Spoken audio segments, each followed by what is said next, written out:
Take out an old family album someday, and do not look for the perfectly crafted photos. Look for the ones taken by chance. Photos to which no one intentionally tried to attach meaning. A summer gathering in the yard, men standing outside a workshop, women sitting on the porch with children at their feet, people gathered at a train station, people enjoying a picnic under a tree. Look at the bodies of the people in the photos before you look at their faces. Of course, not everyone is like this. Humans always take on diverse appearances. However, if you look closely for a long time, you will discover something that is hard to ignore. There is much less softness than we see now, a strength that is not ostentatious, and a slenderness that is not obsessed. There are people who appear as if their bodies are a part of life, not a separate project to be managed. And here is a part that you should feel a little uncomfortable about. Most of them did not intend to go there. They did not track insect bites. They did not search for diet secrets in the middle of the night. They did not argue with strangers about seed oils. They did not carry around brand-name bottles containing something blue. They did not ask as many as 10 people a week for appetite control advice. They did not step on a scale every morning to determine their hopes for the day based on the numbers. In many cases, they thought about their bodies in a way completely different from how we are trained to think about them today. Nevertheless, they were living in a state that countless people today have been chasing for years with money, stress, supplements, plans, and shame. So the question I am interested in is not whether they knew of some magical habit that we have forgotten. I think that question itself is incorrect. The real question is this: what was inherent in the daily lives of people back then that made maintaining a slim figure so easy? And before I go any further, I want to make it clear that I do not want to add another voice of carelessness, as the internet is making people careless. I am not Dr. John. I do not know your medical history. I do not know your test results, the medications you are taking, your conditions, your past medical history, or what Dr. John has already instructed you to do. If Dr. John has created a treatment plan for you, you must follow his instructions more than any other video, including this one. If you are taking medication according to Dr. John's instructions, that is a matter between you and Dr. John, and a stranger on a screen cannot persuade you to stop taking it. I am not trying to replace medical services, nor am I trying to provide a cure disguised as content. All I can do is explain patterns that appear repeatedly in the lives of ordinary people and explain why weight loss occurred more quietly when one's lifestyle was different. There is a reason for the question mark in the title. Better than Ozempic? For some people, the right medical tool is simply the right tool. I am not foolish enough to deny that fact. However, if better implies a more dramatic effect for everyone, then no. If better means being wiser in the long run, integrating better into daily life, and becoming less dependent on constant mental anguish, then it is worth listening to. The true competition is not a clash between drugs and nature. The true competition is taking place between two worlds. One world constantly stimulates appetite, convenience, stress, and sedentary time. The other world has quietly, without any announcement, made overeating difficult and moderation easy. And this leads to the first harsh truth and the least attractive truth. The people you compare yourself to did not win a heroic battle every day. Nor were they stronger than you. They were simply given a different day than you. Modern discourse on weight management avoids this point because it lacks persuasiveness. We are compelled to praise discipline, motivation, and tricks because they focus on the individual. However, in most cases, the problem is not your character. The problem is the price of living in an environment that demands almost nothing from your body, while forcing you to make an effort out of nothing on an already exhausting night. Think about how much movement was embedded in our daily lives. It wasn't just exercise. Simply living was like that. We walked because we had to travel distances, carried because we had to move objects, stood because we had to work standing up, and went up and down for the sake of homes, front doors, stairs, and streets. We bent over, reached out, carried loads, wiped, pushed, pulled, washed, swept, cut, lifted, and sewed. We repeated all of these tasks. People were able to expend enormous amounts of energy throughout the day without setting aside separate time for exercise, and this is a far more significant issue than people realize. Exercise chosen out of necessity is unstable, but movement naturally integrated into daily life is sustainable. The difference is enormous. Any task waiting for inspiration to strike is like living on borrowed time with no end in sight. Any task waiting for a free schedule is easily postponed. Tasks that require special attire, commuting, subscriptions, and even mood can be skipped at any time. However, essential movement does not impose such restrictions. You have to walk the dog, carry shopping bags, clean the house, and run errands. A body that moves all day reacts completely differently from a body that sits still for most of the day and then suddenly has to exercise for 40 minutes. That is why many people feel like they are failing even when they exercise. This is because they try to solve the problem of staying still all day with a short, planned workout. Of course, such a method can be helpful. However, it is not a fundamental solution. It differs from the way human movement originally pursued itself. Movement in the past lacked dramatic elements or intensity, but it was much more consistent. It did not rely on exaggerated hype and was grounded in life itself. Furthermore, such old ways have psychological advantages. When movement is integrated into daily life, it ceases to be a moral test and becomes routine. There is no guilt, no pressure to perform, and no internal conflict. It is simply used. And the body understands use best. The second one is about food, but it is different from modern methods of argumentation. Everyone wants the story to focus on a single ingredient. This is too much, that is too little. One villain, one miracle. However, the fundamental difference often lay in mechanical differences rather than nutritional ones. In the past, food demanded more from humans. It took longer to eat. I had to chew. The texture remained intact. It had a sense of weight to it, yet it did not easily vanish. It was not the kind of food you mindlessly gulp down at a traffic light and then forget about later. While a plate of food consisting of meat, potatoes, vegetables, beans, bread, fruit, eggs, oatmeal, broth, rice, lentils, yogurt, and stew varies greatly depending on culture and social class, it shares one thing in common. It fulfills its role as food. It moves slowly in the mouth, fills the stomach, and sends a clear signal that something has been eaten. Now compare it to food that maximizes modern convenience. It is soft, simple, full of flavor, provides instant satisfaction, and even features a texture that feels as if it has been pre-chewed. Most of the food people eat today is not merely for nutrition. It is designed to provide a continuous supply of energy. It places almost no burden on the mouth and requires almost no self-control. Crispness, creaminess, a melt-in-your-mouth texture, crunchiness, saltiness, and sweetness. All flavors are contained in one product, and it disappears before your body even realizes what happened. This is not an illusion. It is the result of design. Something strange happens when you encounter food too quickly. You end up overeating before you even feel full. Just because you were defeated by food designed for speed and repetition does not mean you are weak. You are simply human. It is just that your biological instincts were overwhelmed by the engineering design of food. This is precisely one of the reasons why meals in the past were more effective than modern snacks, even though scientific terminology wasn't used. Taking the time to eat gives your appetite time to catch up. Meals that involve the process of chewing create friction. Meals with protein, fiber, and structure, and with a specific point where you should stop, provide a sense of fullness in numerous small ways. However, foods designed to be easy to eat entail the risk of overeating. That isn't necessarily a bad thing. It simply makes it easier to overeat. That is enough. Let me point out an important point here. I am not asking you to become a purist when it comes to food, nor am I asking you to glorify poverty or hardship, nor am I saying that all old ways were right. What I want to say is this. If most of the food that goes into your mouth requires almost no effort to eat, you should not be surprised by the fact that stopping eating also requires a great deal of effort. The third one, in my opinion, is likely to change the landscape the fastest for the majority of people, but it is actually not about food. It is about sweetness in liquid form. It feels almost unfair when you consider how easy it is to consume calories through beverages. When you eat bread or snacks, at least your body recognizes that something has happened. However, when you drink sweet coffee, juice, soda, energy drinks, flavored lattes, healthy bottled smoothies, or even sports drinks you don't need, you end up consuming a massive amount of energy without feeling like you've had a meal. You don't chew, nor do you slow down to drink. It doesn't have the calming effect on the body that a meal does. It seeps in like a side branch and has a much greater impact than you might think. Previous generations certainly enjoyed sweet foods as well. I am not claiming that sweetness emerged within the last 20 years. However, the difference lies in exposure and frequency. In the past, sweetness was confined to specific moments, but now it follows people from morning until night. Sweets eaten during the commute, another sweet at lunch, another sweet to quench afternoon sluggishness, another sweet at dinner, and yet another while watching a movie late at night. Sweetness has gone beyond merely existing. It hovers around people all day long, much like the surrounding environment. The body stimulated by sweetness all day long finds itself in a different mental environment. Cravings for sweets become more intense, appetites more acute, and the sense of taste seeks more stimulating flavors. Plain foods feel less appealing, water tastes bland, fruit tastes too watery, and more stimulation is required to feel satisfied. Again, this is not a moral failure, it is an adaptation. So I tell many people that if I had to tap on just one lever, I would first examine the food entering our bodies through the lens of the cup. This is not because liquid calories are the only problem, nor does it mean that everyone should be strict about their liquid calorie intake. It is simply because we know how quietly liquid calories affect our bodies. Furthermore, the relief felt when reducing liquid calorie intake is not merely physical. It is also a mental change. Your appetite diminishes and you are no longer consumed by desires throughout the day. The fourth is time.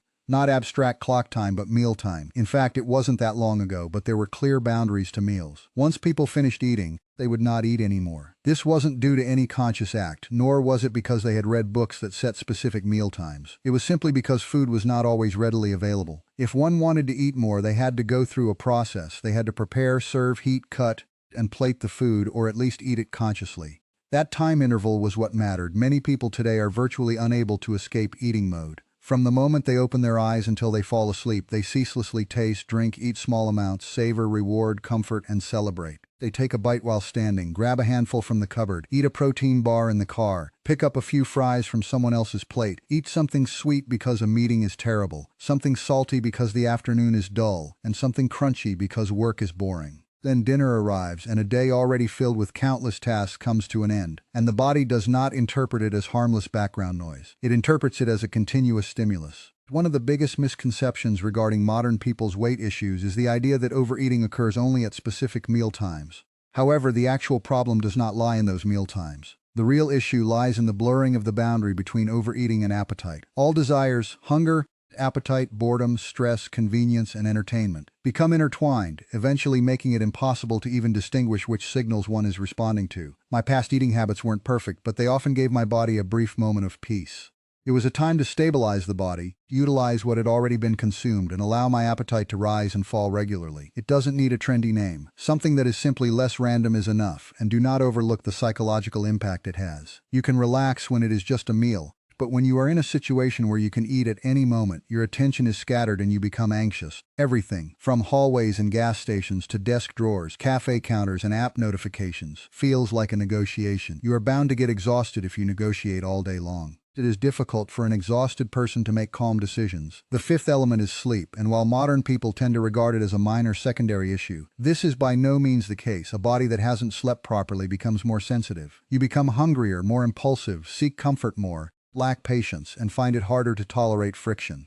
You don't need a research paper to understand this. Everyone has likely experienced it. Almost everything goes awry after a lack of sleep. Your appetite increases, it becomes difficult to gauge the right amount. Even moving feels harder, and minor irritations feel much greater. Immediate rewards can also feel more appealing than steady ones. Now think about your old lifestyle patterns. When darkness fell, its meaning was clear. Work caused genuine fatigue, and wake-up times were generally consistent. There was more sunlight, more physical activity, fewer stimulating elements in the middle of the night, and fewer flashy forms of entertainment to artificially prolong the day. I am not glorifying hardship. It is simply that it was more difficult to break away from the rhythm of my old life. The body with a regular rhythm is much easier to regulate than one that is unstable due to light stress, screens, caffeine, late meals, and irregular sleep. However, people overlook this because sleep does not have a noticeable effect. People crave dramatic answers, secret formulas, and hidden hormones that no one has ever told them about. Meanwhile, they go to bed stimulated, wake up half asleep, and wonder why their appetite is as unruly as a shopping cart rolling down a hill. If you want to make weight loss easier, reduce one reason for your body to feel anxious. While regular sleep won't magically make you slim, sleep deprivation makes you trust almost all appetite signals less. That is reason enough to pay attention to your sleep.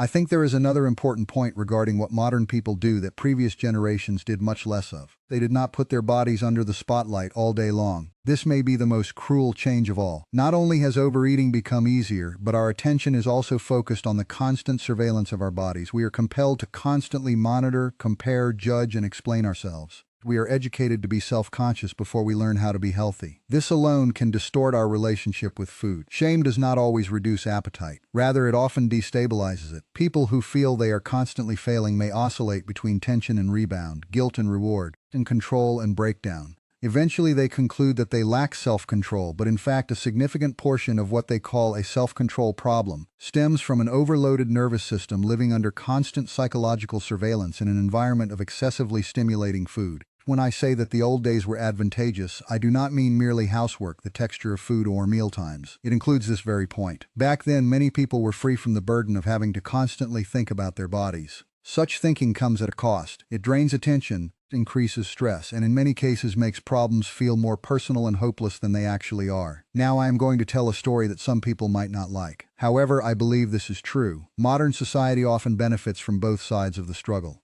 These companies profit by making overconsumption easier, more readily available, more tempting, more portable, providing greater satisfaction and driving more incessant consumption. And once people experience the results, another business sector awaits, offering solutions, systems, subscription services, powdered products, devices, memberships, and content. I am not talking about conspiracy theories. Nor do I believe a group of people gathered together to make someone fat. I think reality is much simpler, yet in some ways more powerful than any conspiracy theory. For a long time, the motives driving consumption have operated in one direction, and people's lives have profit when user attention is constantly focused and active. Businesses profit when they prioritize user convenience and then provide help. To achieve this, there is no need to tell blatant lies or twist a mustache like a villain. Life simply flows in the direction that sells well, and what sells well is stimulation rather than quiet ability. That is why many things that are actually helpful feel boring. Walking, cooking, water, sleep, regular meals, the textures of various foods, sunlight, repetition. These things are not dazzling. They do not give you a new identity when Friday comes, nor do they make you feel like you are participating in some kind of exercise. On the contrary, they are so ordinary that they are almost insulting.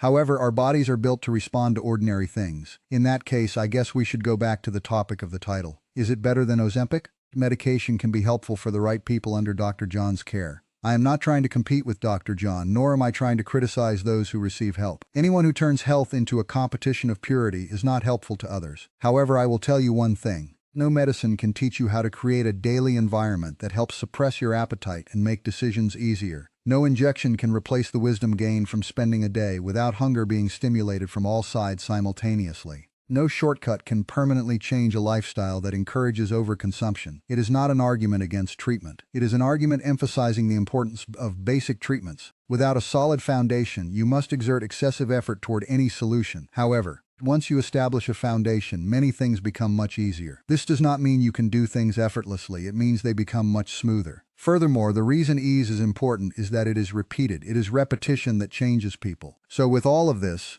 what should people actually do? It is not all. This is exactly where most people fail. They listen to 5 pieces of useful advice and try to change 14 things by Monday. But then everything ends up being just a passing fad, and after 3 weeks they are back to square one, left with only the memory of failure. I hope you do not go through that experience. I hope you will retrieve one missing condition. Just one. If your life is filled with sweet liquids, start there. Accept water as a part of your daily routine again. If you sit all day just waiting to wake up at 7 p.m., stop waiting. Add movement to your daily life. Reintroduce small physical efforts into your life, such as taking a walk, carrying groceries yourself, using the stairs, or parking a little further away. If you mainly eat soft, quick foods, try to have more meals that require chewing and have a clear beginning and end. If you eat haphazardly from morning until late at night, introduce regularity to your meals. If your nights are chaotic, think of sleep as optional and do not be afraid of a sudden appetite explosion while you sleep. Don't try to become a completely different person overnight. Reclaim a part of your human ordinariness. This is the perspective I hope more people will understand. Weight loss is often talked about as starting with self-loathing and ending with self-control,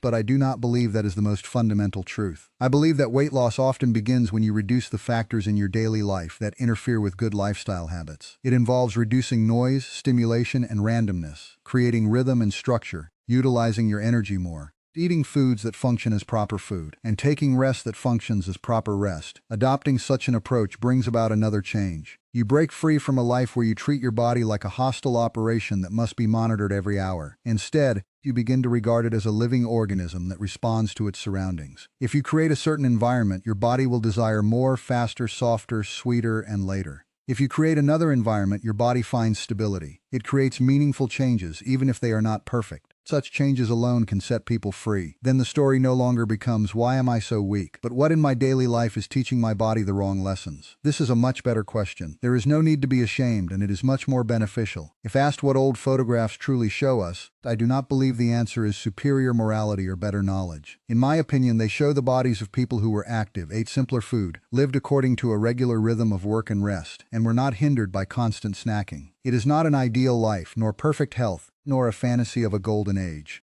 It was simply a different environment. An environment that no one called an achievement, but one that made certain results more common. Perhaps this is the most important part. For many people, being thin was not the goal, it was the result. Modern people are following that order in reverse. While setting slimness as their goal, they create an environment every day that hinders the achievement of that goal. Then they blame themselves, saying they need more willpower than a tired person can sustain consistently. It is a truly miserable situation, and because of this misery they constantly crave new promises. I would like to suggest something that I consider a bit quieter and more sincere. Use your body more. Eat slowly. Do not drink too many sugary drinks. Add some fun to your meals.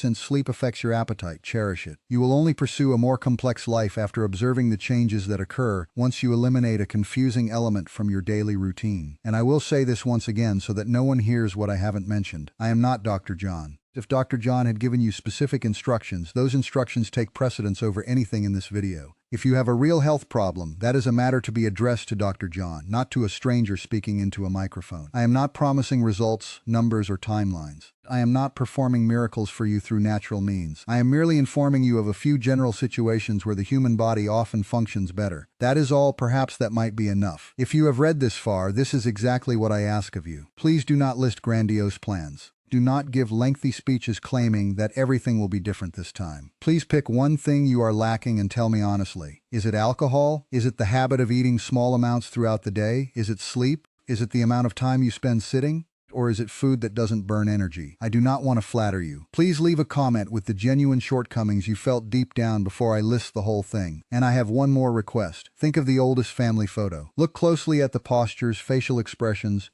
and hand shapes of the people in the picture. Try to feel the traces of life captured in their photograph, and instead of asking what kind of diet did they follow, ask yourself, was their ordinary day filled with things that I no longer need? That question might tell you more than any plan. Next time, I would like to talk about why the first few hours of the day quietly determine many things that happen after sunset, and why a stimulating morning has an impact until the night. This is because while many people